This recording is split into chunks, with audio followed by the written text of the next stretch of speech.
Boys and girls, ladies and gentlemen, welcome back to the Four Corners Network podcast. I am one of your hosts, John Punn, sitting alongside my best friend, my brother from another mother, Kris motherfucking Rex.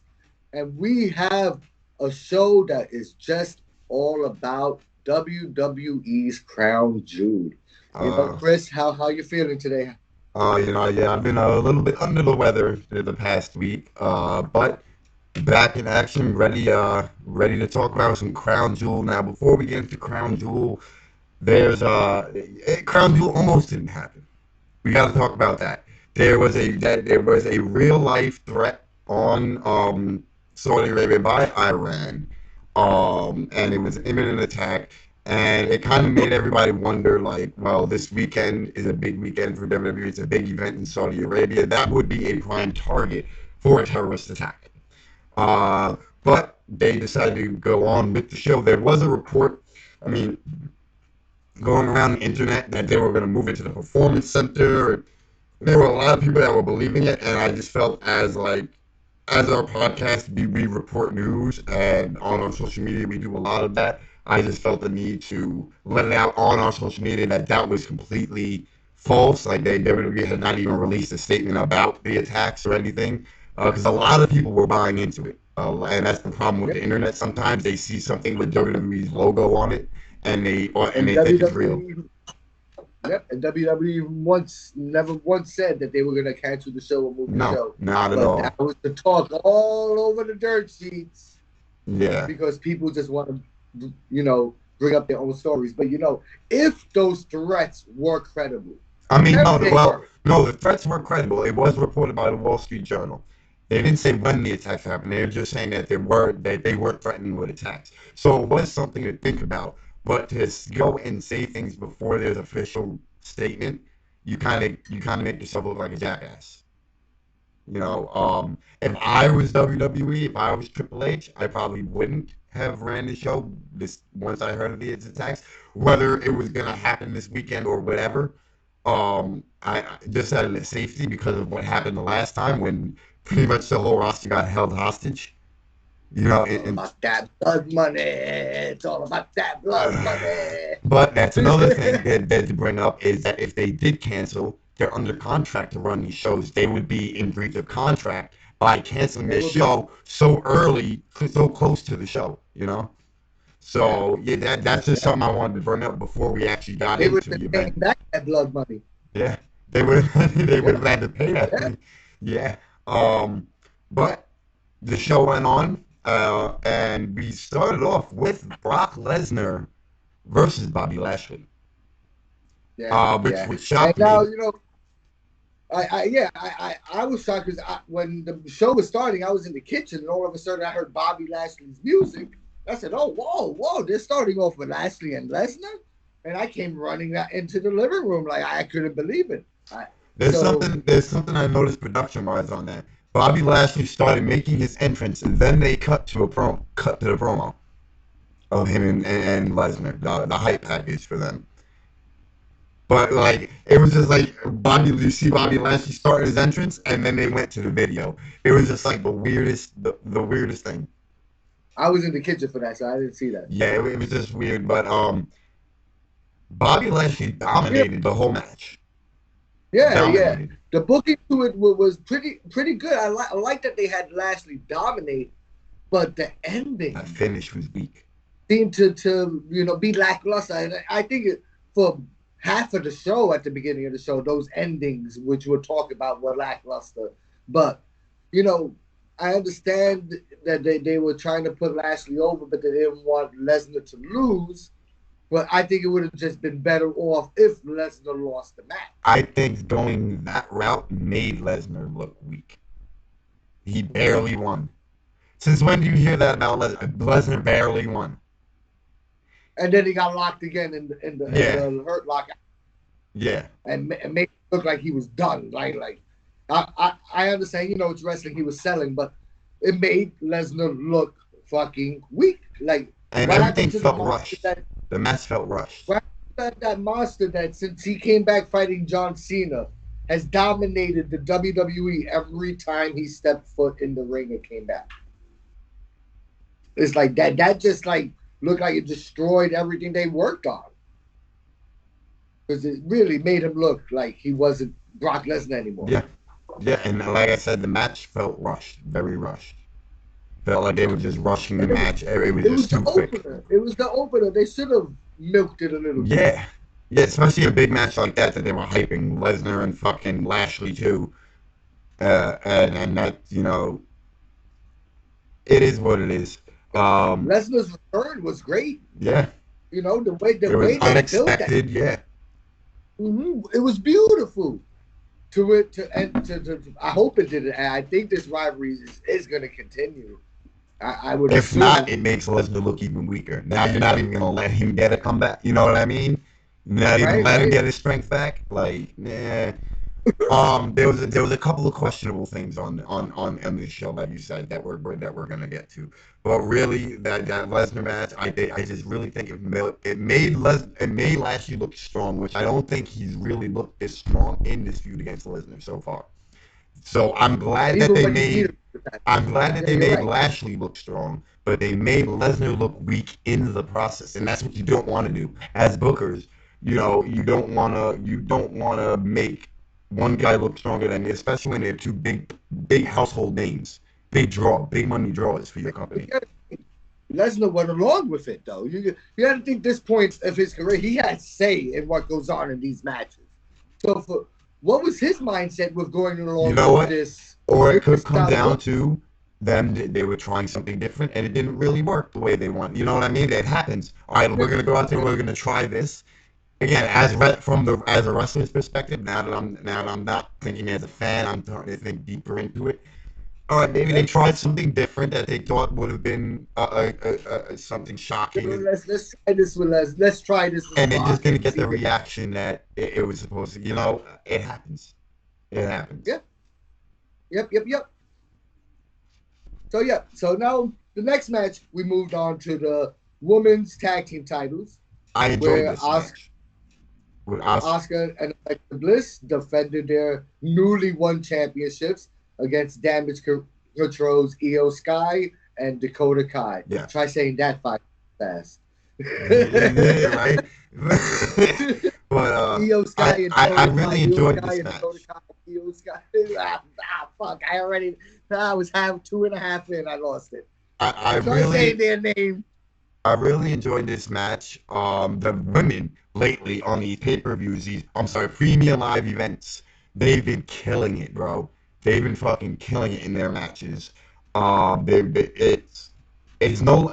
I remember when honestly the women's matches used to be the bathroom breaks. I mean, before the Trishes, before the Litas, you know what I mean? When that was the time to go to the bathroom, when the women were on, because it really wasn't that great. Now these girls are the card. You know what I mean? Like, you could put them in the main event, you could put them in the upper main card. I enjoyed the wrestling in this match. Good spots, good storytelling. Again, finish. Yep. The finish. Why put the straps on Alexa Bliss and Asuka if you're just going to switch them right back to Dakota Kai and Io Sky? What was the point of the title change? I'm not a fan of flip-flop title changes. I'm not. Yeah, I understand that they were bringing Asuka and Alexa back from a work injury. Whatever, but it didn't make sense for them to win the titles when they were going to lose it back in a week. And in the way they lost them with Nikki Cross coming in and interfering, and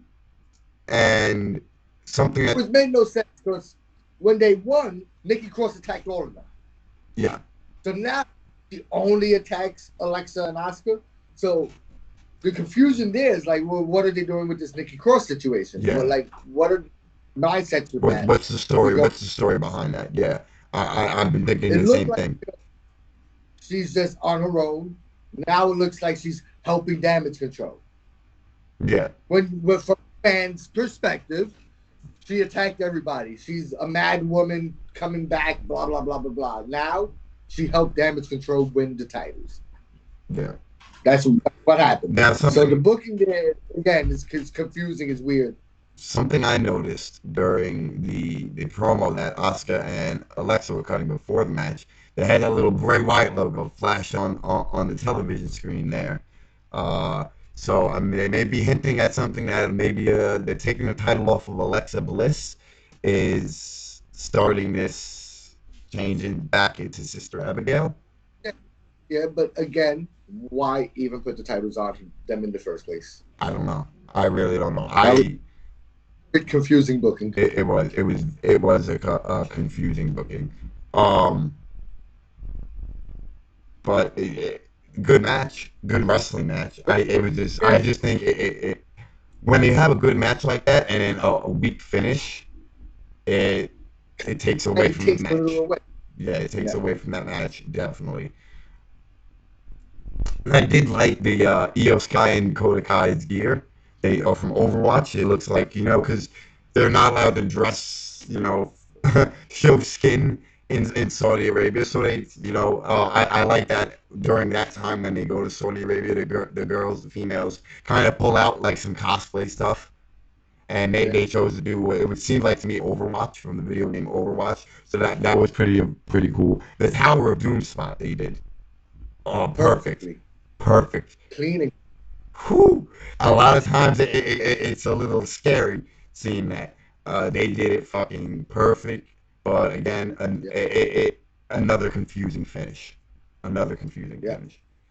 Um, And we moved into the steel cage the match. steel cage match between Karrion Kross and Drew McIntyre, which again was a good.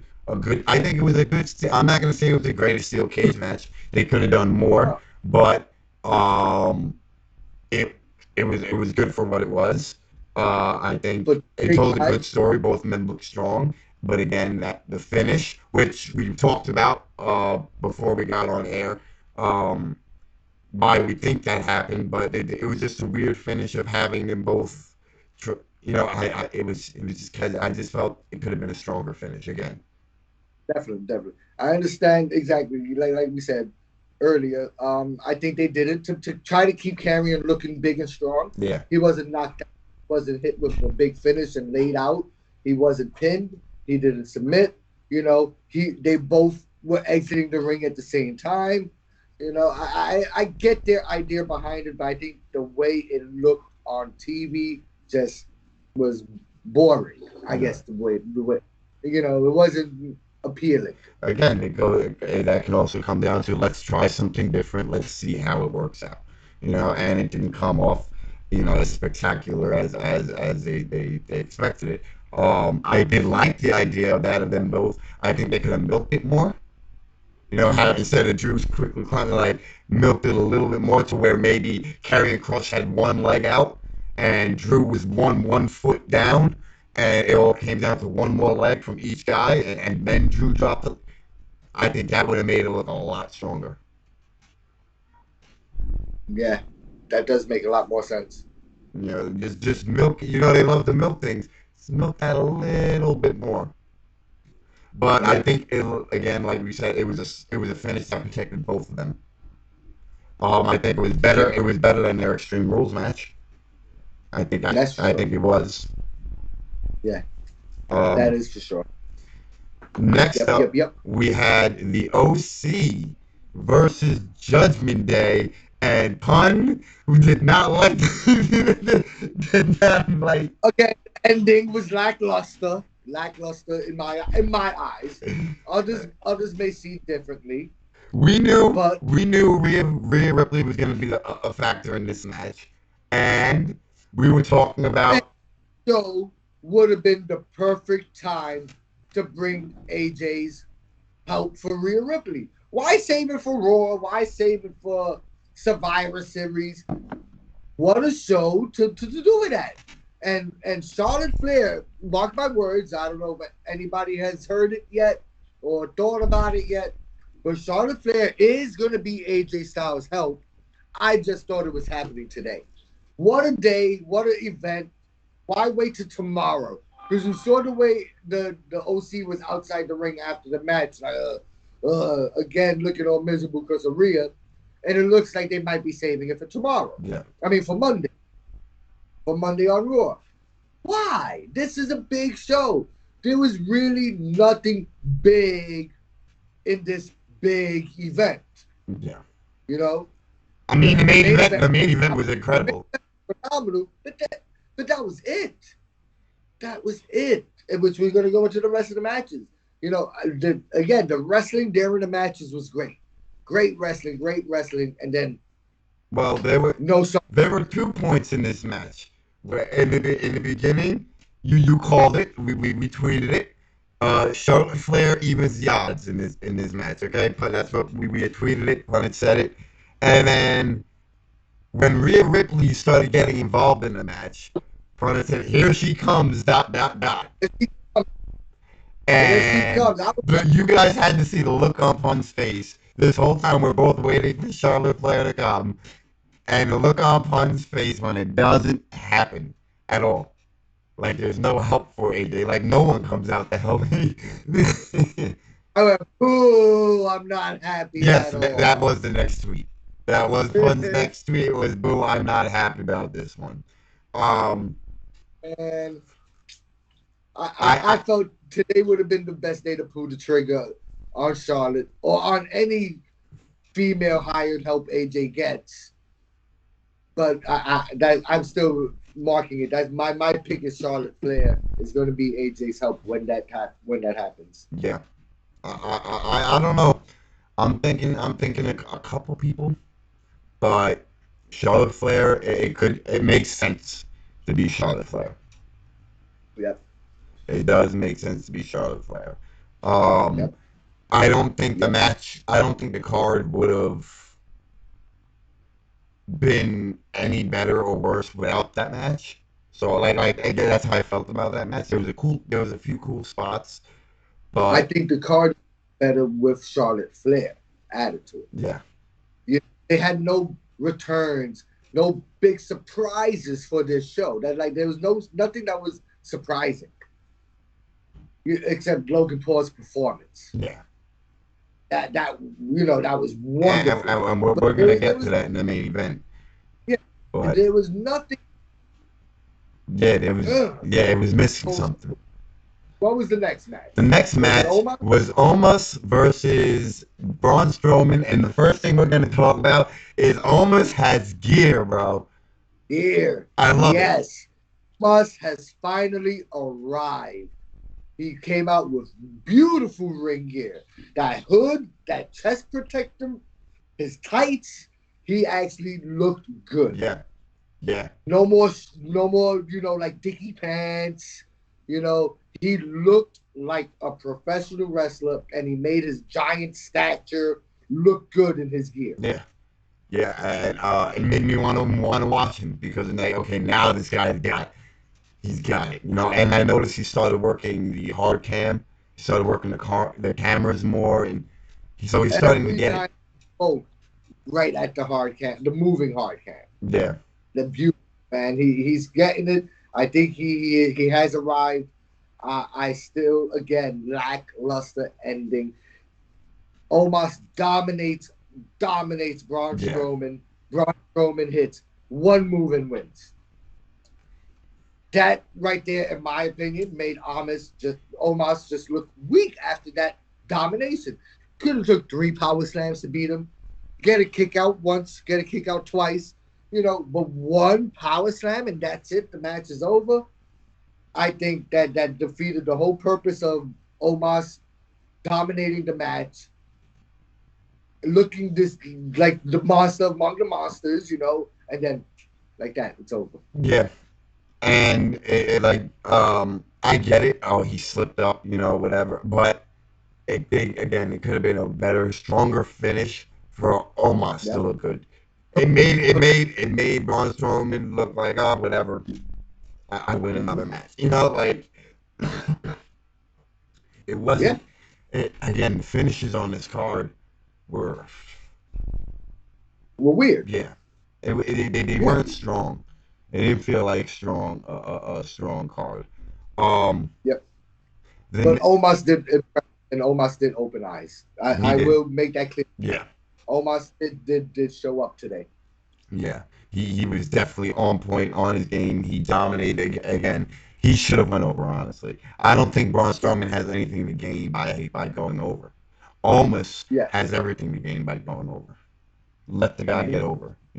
He's starting to look good. That gear, like And I again, said, that gear. it's a 80,000 fan event, way bigger than Survivor Series. Like if they do this rematch with Survivor Series and Omos gets the win, I mean, this would have been the day to pull those triggers for this big show, Crown Jewel. I mean, like that's why I think something with this booking is off. I understand they're doing war games, but it's still not as big as Crown Jewel, in my opinion. And that's why I think some of these bookings that I think they're saving for Survivor Series, I think they should have pulled those triggers today. Yeah, yeah. Just on a side note, Michael Cole's commentary since Triple H has taken over, it's a complete 180, bro. He doesn't Oh sound. yeah, It's not yeah. robotic anymore. Like he sounds like a genuine fan. Corey Graves, Wade Barrett, whoever he's next to, it doesn't matter. He's on money now. He's on the fucking money, man. Like he is And beautiful, and I and noticed again they he mentioned can Bullet work with it. Club. They mentioned IWGP Tag Team Championship. They're they're starting to let loose. Let them be commentators. Yep. So yeah, Michael Coleman is up in his fucking game, and 25 years later, and look at how beautiful he sounds at that table. Yep. Next up, we had the Raw Women's Championship, Bianca Belair versus Bayley. We both thought Bayley was going to take the championship in this match. Like going in, we Yeah, thought that's what was going to happen. Before we got into this match, it was pretty weird that we noticed with Peacock. We're both in the same region, the Northeast region of the United States. I'm in Pennsylvania, he's in New York, so our commercials are pretty much the same, usually on TV and stuff, except for the local market. But I had a long ass 2 minute Cody Rhodes promo, okay, and he had Peacock commercials at the same time, and I was ahead of him by about 4 seconds on on Peacock, and then all of a sudden it just like switched. He was with I was 4 seconds ahead. so just some funny things on production wise and in television and advertisement wise. Like, because we were talking about, he thought Charlotte was coming back because they were showing Charlotte promos, but they've been doing that with everybody, like this Cody Rhodes promo, the Seth Rollins promo. Uh, so it's just funny how I had a 2 minute Cody Rhodes promo while he was watching regular ass commercials. Honest, bro, it's kind of funny that he wasn't on this show. He's been featured heavily on Raw with Matt Riddle, and neither one of them were booked for this show today. It could. That I kind of think sucks. honestly, at this point, maybe it's by choice. Hey, do you want to go to Saudi? You know what I mean? Do you want to go this time? I can see that. You're right. You're right because they both were in the last event. Yeah. So that makes sense. That makes sense. I All think right. I think under Triple H's regime, it's more comfortable. Hey, do you want to take this trip to Saudi Arabia? Do you? If not, it's not going to affect your job. Rather than I think under Vince, it's you're not going. Okay, well, get ready to be demoted, and shit like that. I think not that I'm saying that's what Vince, but that's from what you hear about Vince. That's what I would think. The situation is. It's more of a forced situation rather than hey, if you want to go, cool. It's an opportunity for you. If not, I understand. Yeah. So yeah. So now back to this match. Last woman standing match, Yes, and what a match they had. it was a I great gotta say, match. it was definitely again better than their Extreme Rules match, Hmm. and which was a ladder match. And but this was phenomenal. I mean, barely what she's 10 plus years now into the game, and she's getting better and better. Yeah. Even with her baby bearing hips, she is looking great in the ring. She is phenomenal, and I think she has many years ahead of her as long as she I doesn't get seriously. I think the stuff they pulled out in this match, it was last man standing quality. You know what I mean? It was innovative. I love the finish. The finish under getting Yeah, caught in the ladder and trapping it in the corner. I love the finish. It was a smart finish. I think that was The the golf only cart, really. what do vehicles in their matches? The golf cart. Oh man, that I that mean, that toss come off the on, golf cart. Ooh, that was that was scary. That was scary though, bro. Ooh, the miss of the table. yeah, Yep. that was scary. But But I mean, it was a phenomenal match. Everything I they think did it from was one beginning. of the better matches and better finishes of the match of the Yep, night. yeah. I say that was probably the first finish of the show that I liked. Yeah. Up until that point, definitely. That was the first finish of the show that I liked. I was like, that whole match, beginning to end, from entrance to ring bell at the end, beautiful match. Except Bailey should have won. I think she's been chasing now since she came back. They both going to have careers that I think at this moment today, Bailey should have won the match. I'm fine with Bianca winning the match. I'm fine with her run. At some point, it does have to come to an end, though, and you have to think at that time who's gonna be around. You probably got Bailey, Charlotte, Becky. Right, you're gonna have all of them back at that time. So I think if you're gonna give it to Bailey, this would be the time. Before she gets lost again. You know what I mean? Yeah, you're absolutely right. And looking over on SmackDown with Ronda, they're now pushing Shayna Baszler. They just brought back Emma. Yeah, which was So, that was not even like a thought in my mind. so each division is looking like it's going to be nicely rounded. You have Liv Morgan and Sonya Deville. That's her name. I almost forgot her name. But each division is looking good right now. Yeah. Our final match Our final match. our final match for the evening, our main event. Ah, you see, that's why we're brothers. Our main event of the evening was Jake Paul.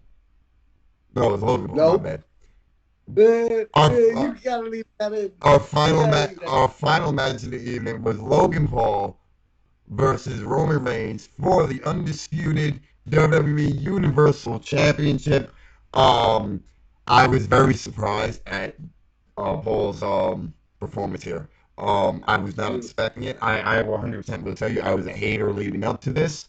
I respected him for what he did with the Miz in those matches. But I was just like I kind of don't like him because of his attitude and who he was and watching his videos and stuff. I'm just not a fan of him. But his performance, his performance in this match was phenomenal. Shawn Michaels-esque, bro. You could see Shawn Michaels trained him. Yep.